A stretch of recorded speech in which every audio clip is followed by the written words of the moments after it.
productrice. Alors, là, ah, d'accord. Donc, Dominique, toi, tu es productrice depuis 30 ans. Tu as une boîte de production à Paris qui s'appelle Les Films de Tournelle.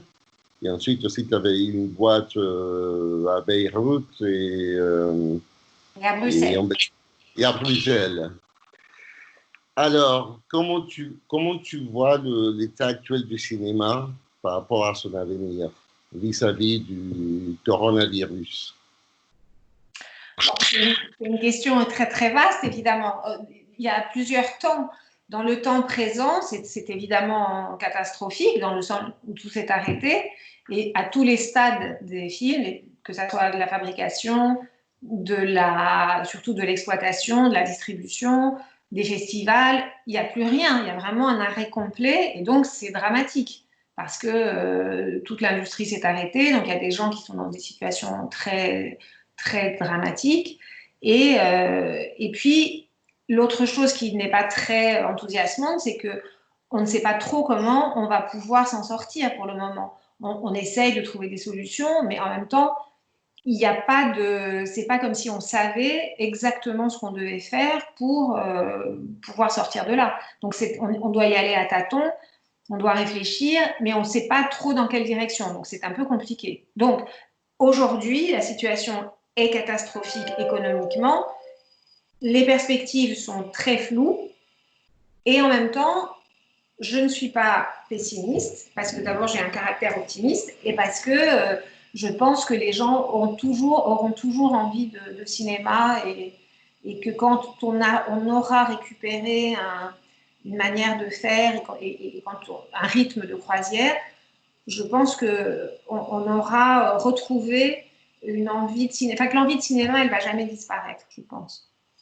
Mais tu vois les contraintes par rapport à l'exploitation des salles, en salle, ou tu vois les contraintes par rapport au tournage, les assurances vis-à-vis aussi de cette maladie? Je vois tout est extrêmement lié. C'est-à-dire que le cycle d'un film, c'est le travail d'écriture, de production, de fabrication, et puis d'exploitation et de distribution et d'exploitation. Et ça, c'est vraiment un cycle.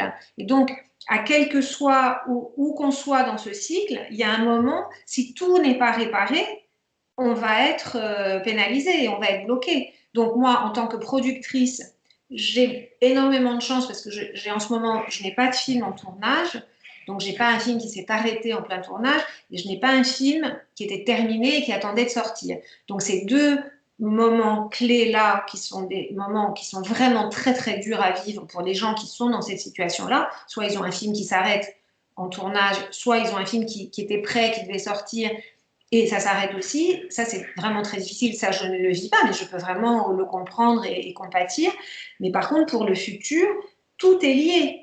Vraiment, la production, la distribution, l'exploitation, il n'y a pas un qui peut s'en sortir sans les autres.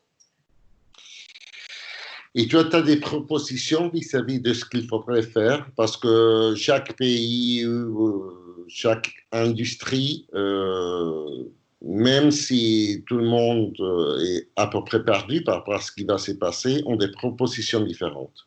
Est-ce que toi, tu as des propositions à faire? Il y a des propositions de plusieurs. Donc, pour le moment, on réfléchit à deux niveaux. Il y a une réflexion très concrète qui est de dire, donc moi qui suis productrice, c'est comment on fait pour repartir en tournage. Et là, il y a plusieurs cas de figure. Il y a les règles élémentaires sanitaires à respecter qui sont obligatoires pour tout le monde. Donc, dans la mesure du possible, essayer d'être distancié, porter un masque, ne pas se réunir à plus de temps. Et là, par exemple, la mairie de Paris a édicté un code de conduite qui nécessitait pour obtenir l'autorisation de tournage, et donc il y a un certain nombre de conduites à tenir, qui sont des conduites de bon sens en cas de virus, justement qui interdit les équipes de plus de 50 personnes, qui oblige à mettre un masque, qui oblige à... Il n'y a pas de cantine, mais il y a des plateaux repas, enfin, des choses très concrètes qui disent, voilà, si vous voulez reprendre un tournage, il faut respecter ça. Après, il y a les syndicats de techniciens et de producteurs et d'acteurs. On se réunit aussi pour savoir, eux, qu'est-ce qu'ils veulent pour être rassurés sur un tournage, qu'est-ce qu'ils veulent comme contraintes sanitaires. Et puis, il y a un énorme problème pour nous qui sont les assurances. Parce que si les assurances n'assurent pas les films en cas de coronavirus, on ne peut pas prendre le risque de continuer. C'est trop difficile, c'est trop dur.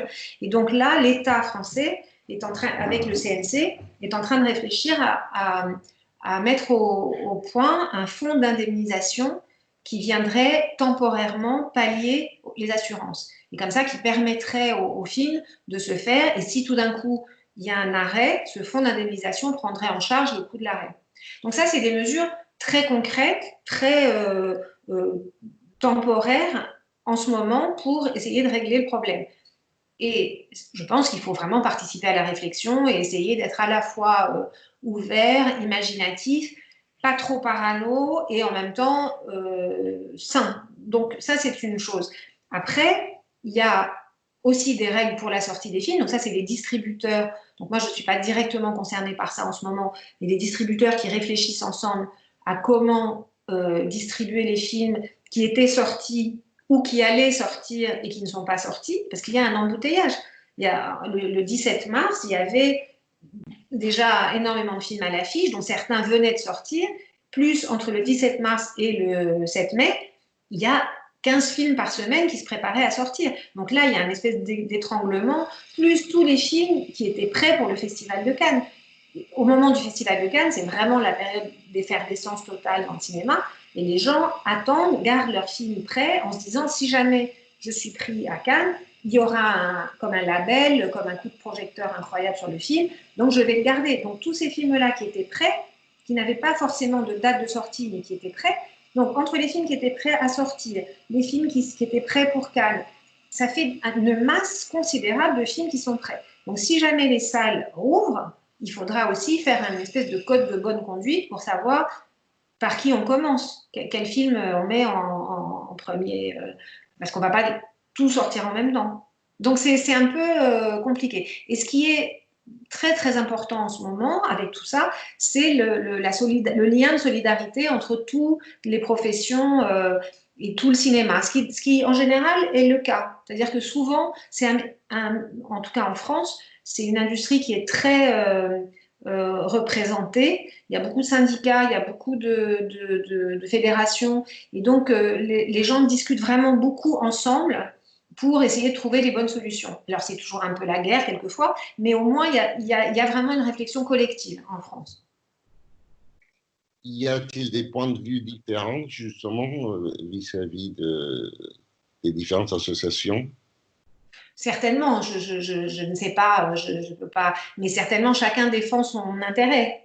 Donc c'est le principe des syndicats et des fédérations. Chacun veut défendre son intérêt en même temps dans un souci d'intérêt collectif aussi, mais quand même, entre les producteurs, les distributeurs, les exploitants, les gros groupes, les petits indépendants, il y a des intérêts qui sont divergents. Mais on arrive quand même, bon an, mal an, à trouver des choses. J'ai l'impression que le chemin pour sortir de la crise en France va être compliqué. Il va y avoir beaucoup de gens qui vont laisser des plumes, mais il va y avoir des choses. Enfin, les gens vont se prendre en charge, en main. Il va y avoir quelque chose de fort qui va se créer, je pense. Et toi, bon, tu as aussi fait des études en histoire, non seulement Ouais. que productrice. Est-ce que, à ton avis, les mœurs vont changer?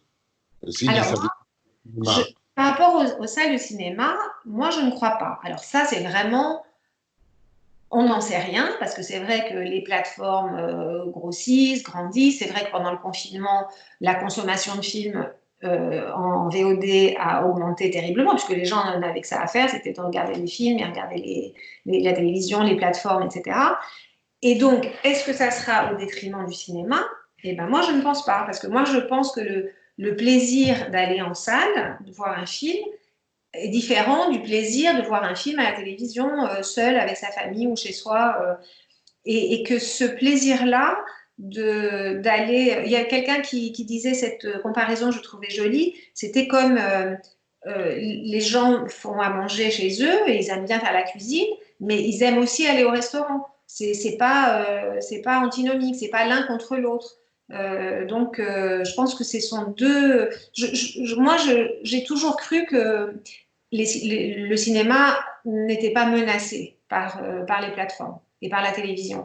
Au moment de la création de Canal+, par exemple en France, en 1984, les gens disaient, mais non, une chaîne qui défend le cinéma, qui va montrer tellement de films de cinéma par semaine, c'est au détriment des salles et au détriment de l'exploitation. Et en fait, pas du tout. Ça a contribué à donner aux gens l'envie de cinéma. Donc moi, ça c'est mon point de vue sur après. Par contre, oui, il y aura forcément des changements, mais ça c'est normal, c'est l'évolution, c'est la vie. Et tu as remarqué déjà des changements vis-à-vis de ton entourage?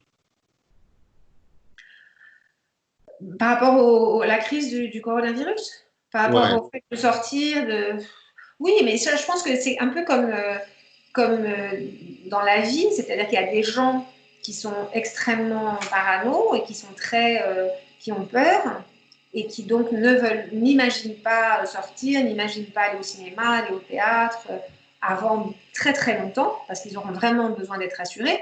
Et puis il y a des gens qui sont beaucoup plus fatalistes ou en tout cas qui se préoccupent moins de ça et qui, au contraire, ont très très envie d'aller au cinéma et que dès que les salles vont rouvrir, ou le théâtre ou les festivals, dès que ça va être de nouveau possible, ils vont s'y précipiter. Je pense que ça dépend de chacun, c'est plutôt une notion personnelle plutôt qu'une notion de groupe. Et toi, tu te trouves maintenant dans ton bureau, et Ouais. moi, quelle sorte de travail tu fais actuellement, sachant que tu ne peux pas travailler? Alors, comme je te disais, j'ai de la chance de ne pas voir un film qui s'est arrêté, ni un film à sortir. Par contre, j'ai un film qui est prêt à être lancé en production. Et donc, j'ai utilisé tout ce temps du confinement pour finaliser tous les contrats, toutes les négociations. C'est-à-dire qu'avant, j'avais des intérêts d'un certain nombre de gens pour mon film. Et donc, du coup, là, j'ai pu, avec des gens qui sont en télétravail aussi, discuter des modalités, du contrat finalisé. Et donc, je vais sortir du confinement avec tous les contrats finalisés, terminés, signés.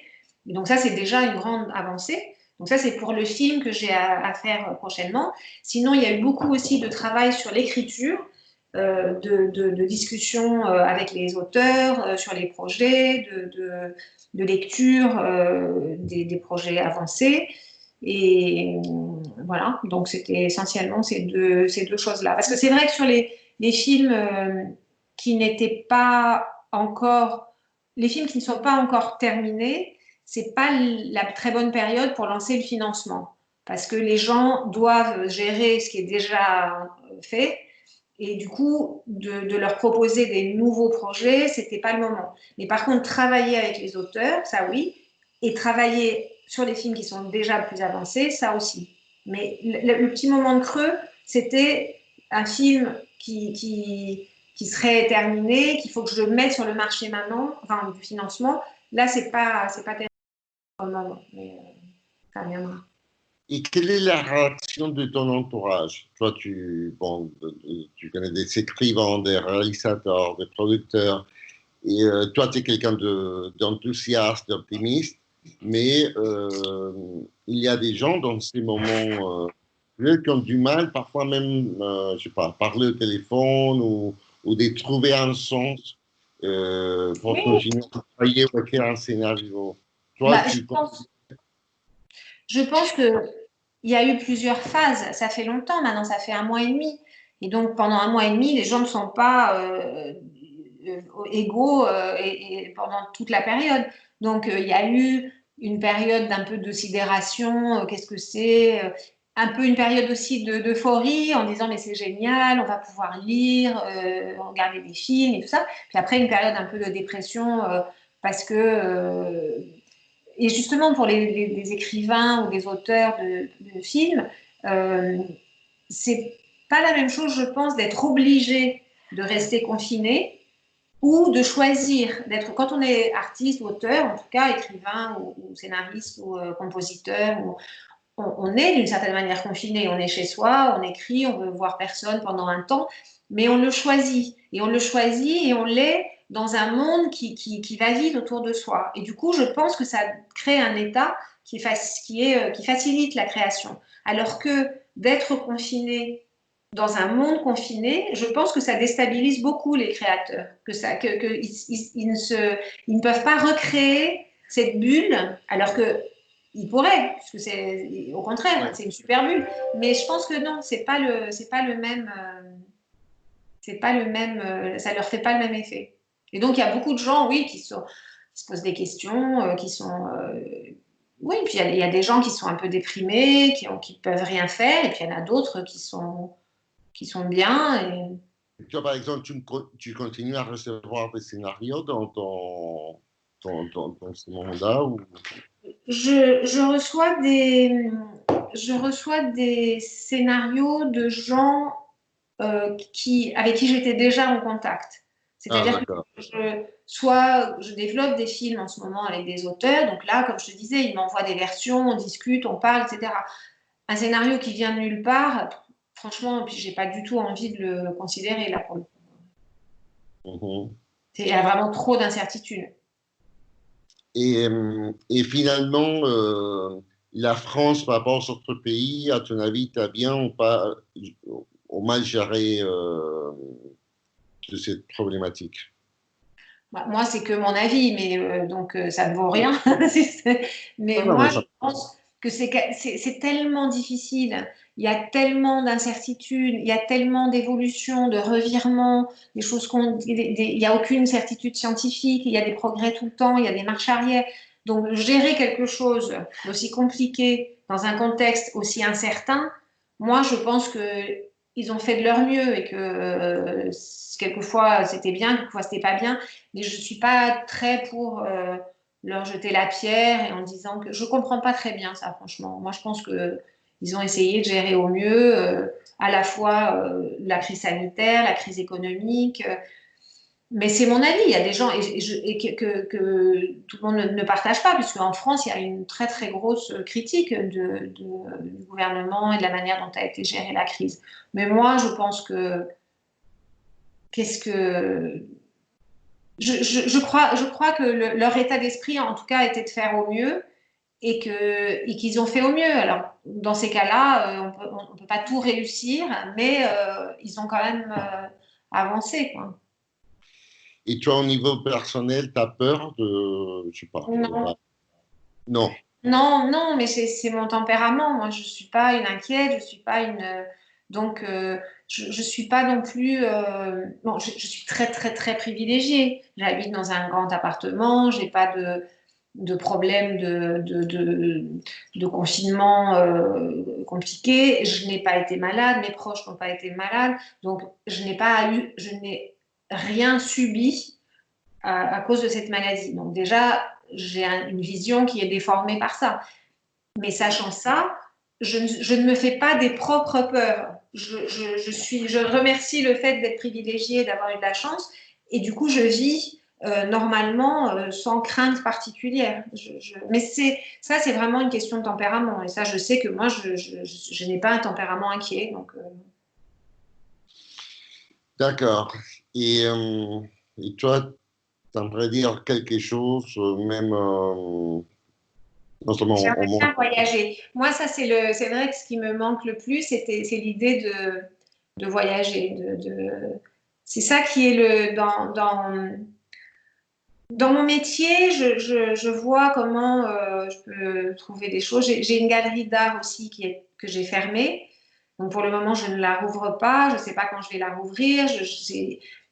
Dans mon métier aussi, le cinéma, c'est compliqué. Donc ça, je me dis, c'est des choses qui m'obligent à réfléchir au temps, à réfléchir à la société, aux relations humaines, et du coup, d'adapter, de changer peut-être ma manière de faire et ma manière de travailler. Et je le prends comme quelque chose d'assez stimulant, même si c'est difficile, et c'est quelquefois, c'est ma galerie, je me demande même si je la rouvrirai un jour. Mais au moins ça m'oblige à réfléchir sur moi, sur ce que je veux faire, sur la société, sur la manière dont les gens partagent l'art et tout ça. Donc c'est assez stimulant. Par contre, l'idée de ne pas pouvoir voyager, ça c'est quelque chose qui m'est très pénible, quoi. Mais je pense et j'espère que ça va s'arranger vite.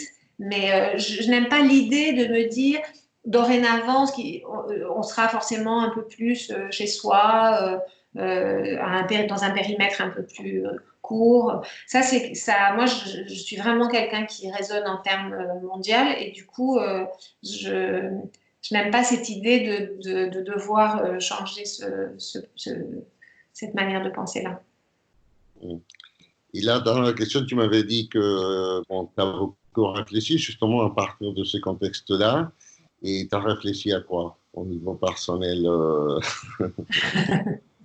Non, j'ai réfléchi au niveau personnel, c'est pas tant au niveau personnel, au niveau professionnel surtout.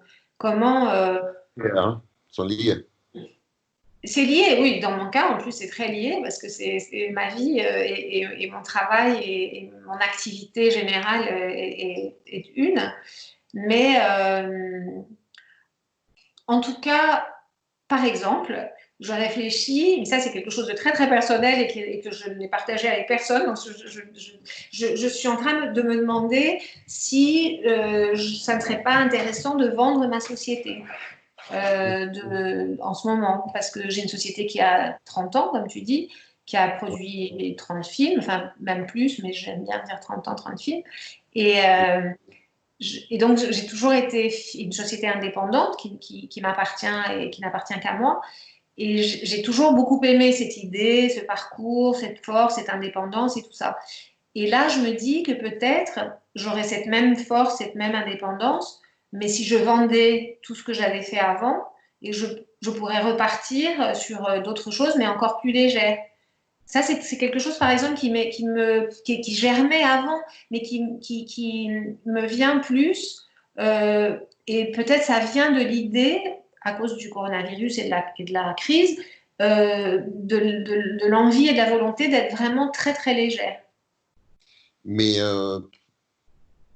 tu penses au-delà du cinéma, c'est-à-dire de faire quelque chose d'autre, si tu vendais? Non, je crois pas. Non, non, non, mais non, parce que c'est ma Non. passion et c'est non, non, non, non, de continuer à produire des films. Oui, mais enfin, il y a la galerie d'art, il y a la société de production, donc je sais produire des films. J'ai des relations fortes avec des artistes, j'ai des œuvres. Donc bon, après, ça peut aller dans beaucoup de directions, mais de lâcher tout ce que j'ai construit, c'est quelque chose que je peux envisager maintenant. Je peux commencer à l'envisager, alors que je ne l'envisageais pas du tout avant.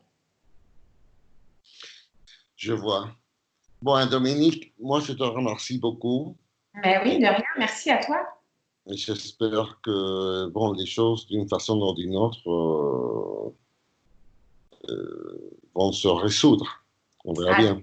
d'une façon ou d'une autre, on va avancer vers quelque chose. Je ne sais pas vers quoi, mais ça, c'est pas figé, donc on verra. Bon, merci beaucoup, Dominique. Merci à Prends toi. prends soin de toi. Ouais. À très bientôt. Ouais.